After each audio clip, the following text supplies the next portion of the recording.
ಪ್ರಧಾನಿ ತಾಯಿ ವಿರುದ್ಧ ಯಾರೂ ಮಾತನಾಡಲು ಸಾಧ್ಯವಿಲ್ಲ. ಬಿಜೆಪಿ ಹಣದುಬ್ಬರ, ನಿರುದ್ಯೋಗದ ಇಶ್ಯೂ ಡೈವರ್ಟ್ ಮಾಡಲು ಈ ವಿಷಯ ಹರಿಬಿಟ್ಟಿದೆ.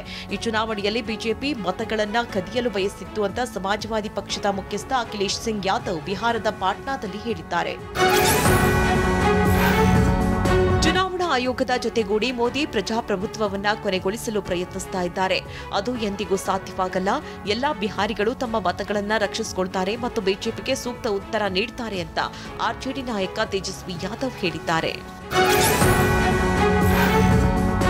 ಜಾಗತಿಕ ಆರ್ಥಿಕತೆ ಸ್ಥಿರತೆಗಾಗಿ ಭಾರತ ಚೀನಾ ಒಗ್ಗಟ್ಟಾಗಬೇಕು. ಜಗತ್ತಿನ ದೊಡ್ಡ ರಾಷ್ಟ್ರಗಳಾಗಿ ಭಾರತ ಮತ್ತು ಚೀನಾ ನಡುವಿನ ಸೌಹಾರ್ದಯುತ ದ್ವಿಪಕ್ಷೀಯ ಸಂಬಂಧಗಳು ಪ್ರಾದೇಶಿಕ ಮತ್ತು ಜಾಗತಿಕ ಶಾಂತಿ ಮತ್ತು ಸಮೃದ್ಧಿಯ ಮೇಲೆ ಸಕಾರಾತ್ಮಕ ಪರಿಣಾಮ ಬೀರುತ್ತೆ ಅಂತ ಪ್ರಧಾನಿ ಮೋದಿ ಹೇಳಿದ್ದಾರೆ.